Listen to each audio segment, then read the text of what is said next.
Okey, Assalamualaikum. Kembali lagi kita pada episod kali ini.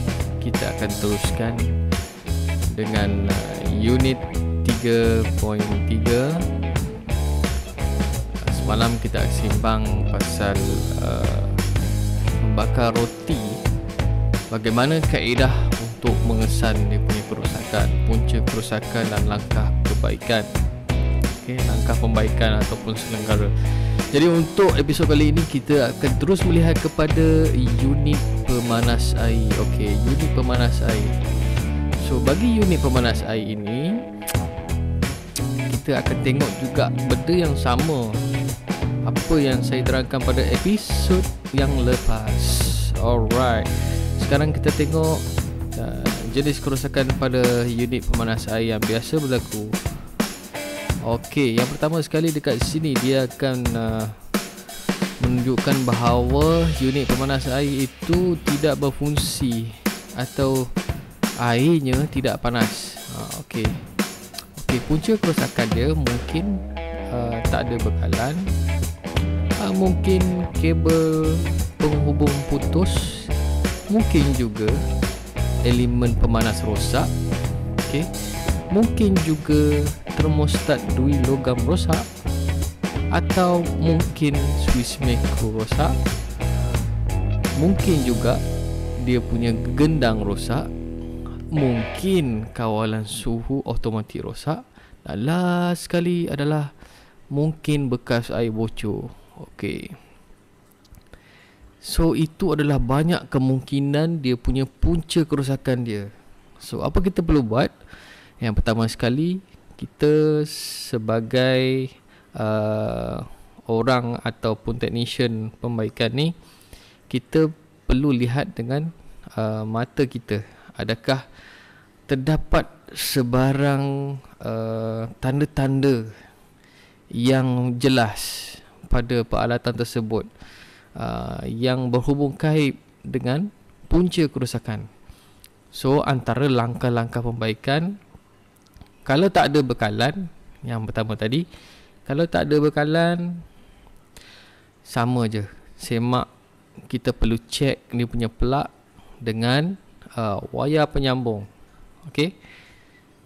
Kalau bahagian kabel penghubung putus, sama juga. Kalau kabel putus, replace the cable. Gantikan kabel baru. Kalau elemen pemanas rosak, kita dah cek memang elemen pemanas rosak, kita cuba ganti dengan elemen pemanas yang baru. Termostat dua logam rosak, kalau rosak juga kena ganti jugalah termostat. Jarang orang boleh baiki termostat ataupun elemen pemanas, sebab benda-benda macam ni dia lebih kepada alat tukar ganti. Swiss micro rosak. Bila Swiss rosak, sama juga kena ganti dengan Swiss micro. Kalau gegendang rosak, ganti saja gegendang. Kalau sistem kawalan suhu dia automatik tu, yang auto punya temperature control tu, maknanya kena tukarlah dia punya sistem kawalan tu. Ataupun mungkin dalam sistem kawalan suhu automatik ni ada bahagian-bahagian yang tertentu yang tidak perlu kita tukar semua satu set. Kita hanya baiki beberapa komponen-komponen yang kecil yang kita boleh dapati, boleh tukar, itu sahaja. Bergantung kepada setakat mana kerosakan tu. Kalau bekas air bocor, senang je. Kalau bocor, yang mana boleh tampal, kita tampal. Tapi kalau tak boleh tampal, maknanya kita kena buat replacement lah. Kena ganti baru juga, mengikut kesesuaian dan jenis model. Jenis kerosakan yang kedua, suhu air tidak boleh dikawal. Bila sebut suhu air tidak boleh dikawal ni, ini bermakna unit pemanas air kita terlalu panas. Contohnya kan, terlalu panas, kita dah buat minimum dia jadi terlalu panas juga. Kalau kita buat maksimum, lagilah panas. Ini adalah tanda-tanda yang menyebabkan punca sistem kawalan suhu automatik tu rosak. Dan juga dia punya termostat rosak. Okey, ini dua benda ini, okey, antara A dan B ni berkait rapat dua-dua ni. Dia saling berhubung. So kalau suhu air tak boleh nak kawal, jawapan dia biasanya kita kena ganti barulah semua sekali. Kita ganti termostat, kita ganti sistem. Kalau termostat sahaja yang rosak, ganti termostat. Kalau termostat okey, kita ganti sistem kawalan. Mana-manalah yang baiki. Kalau yang boleh baiki, kita adjust. Kalau tak boleh, kena tukar. Okey. Pemutus litar arus baki, PLAB, ataupun pemutus litar miniatur, PLM, terpelantik atau fuse putus. Okey, ini menandakan bahawa situasi di mana semasa kita nak on switch unit pemanas air ni, ceritanya berlaku bila kita on pada switch tersebut, pada switch sistem pemanas air tu, tiba-tiba dekat DB kita dia trip atau tendang, dia terpelantik. Bila terpelantik, kita tengok dekat situ apakah yang berlaku. Okey, bila terpelantik maknanya terpadamlah satu sistem tu. Okey, kita cuba angkat balik PLM atau PLAB kita yang terpelantik tadi dalam keadaan normal, dan kita test lagi sekali. Kita on, masih lagi terpelantik, barulah kita check. Ini menandakan punca-punca yang berlaku pada unit pemanas air ini adalah berpunca daripada bahagian pengalir tu dia terpintas dengan rangka bumi. Yang saya highlight kat sini, bahagian pengalir hidup terpintas dengan rangka bumi. Seluruhnya benda-benda yang menyebabkan trip ni, palam 3 pin penghubung terpintas. Ini kemungkinan punca yang berlaku. Dan juga kita tengok elemen pemanas terpintas ke bumi, kemungkinan juga. Sebab itulah kita kena check, betul-betul check apakah trip. Kalau trip lagi, check lagi. Okay. Dan seterusnya kita tengok kadar pemutus litar miniatur ataupun fuse tidak sesuai. Okay, bagi punca kerosakan kadar PLM fuse tidak sesuai ni, mungkin menyebabkan kita punya wiring baru ceritanya dia pasang fuse apa tu, MCB baru, tapi tidak mengikut standard, tidak mengikut dia punya kadaran yang betul.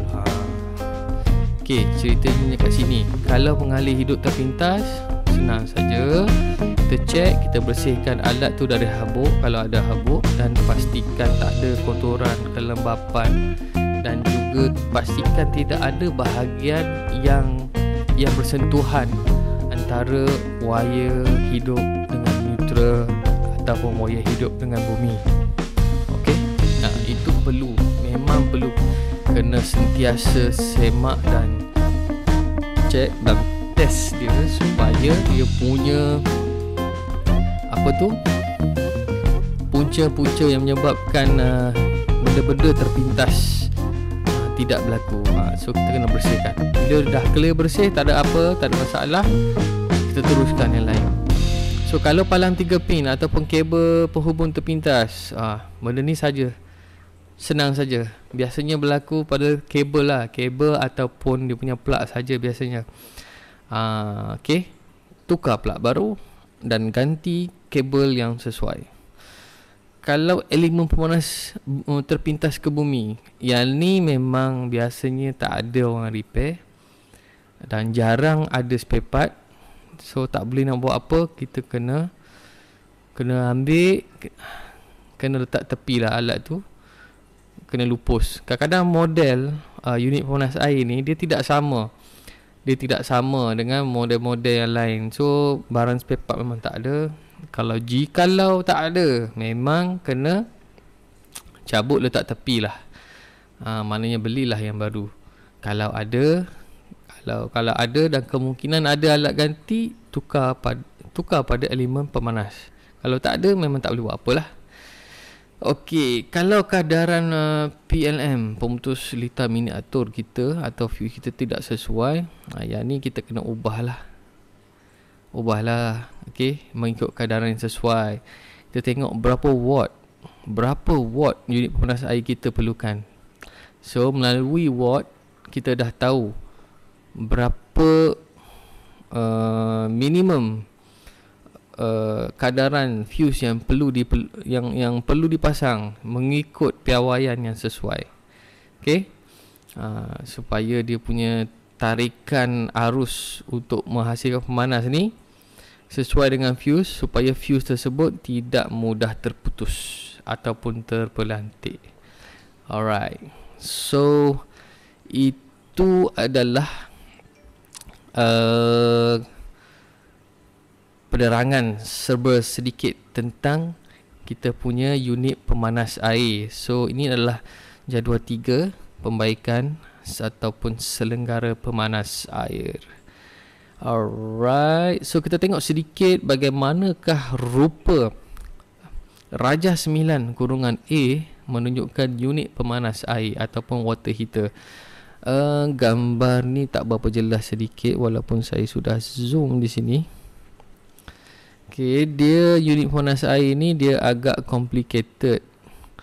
Okey, unit pemanas air ni dia agak complicated. Jadi dia ada banyak dia punya function. Biasa kalau function yang tembaga ni, yang saya tunjuk sekarang ini adalah unit tembaga ni adalah unit pemanas. Okey, unit pemanas biasanya keluar air panas.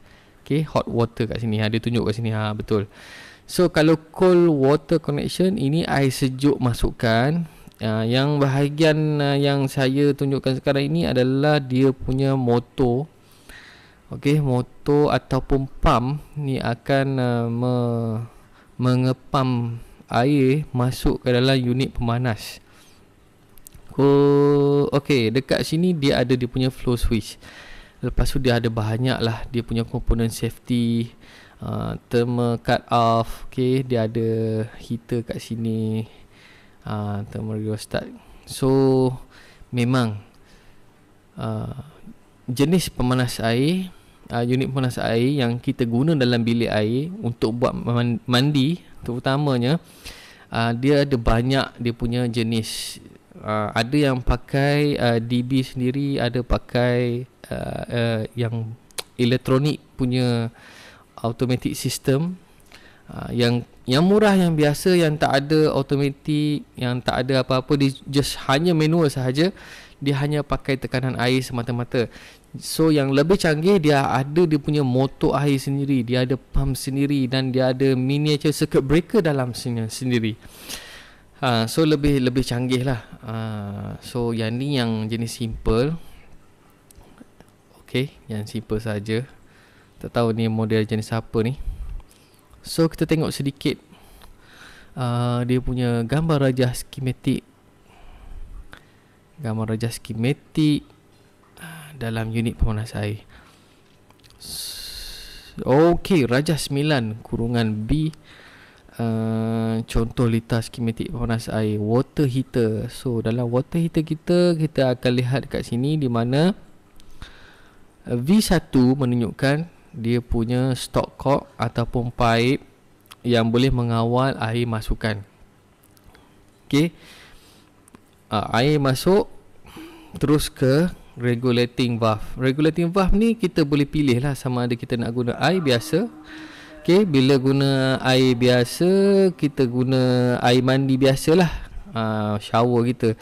Kalau kita guna air panas, dia akan tutup bahagian ni.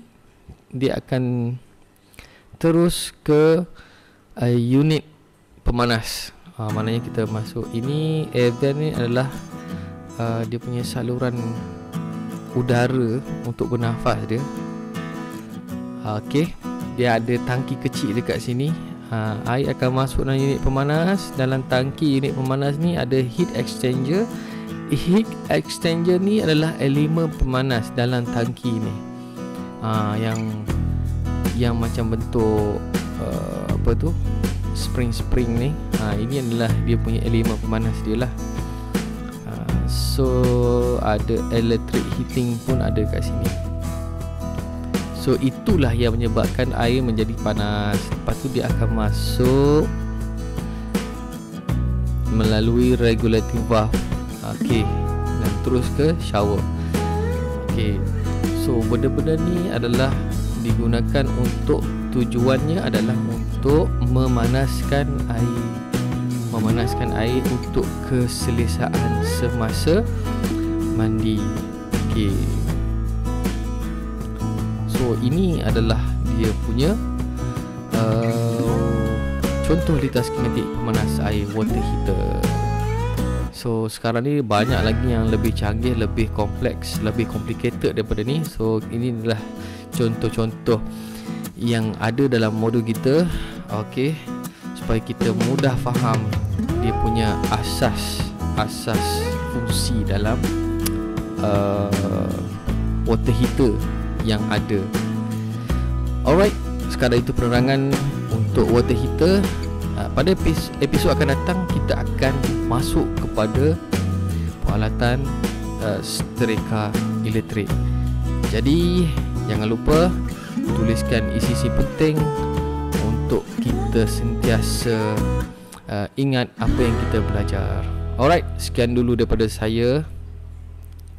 Kita berjumpa lagi pada episod akan datang. Ciao.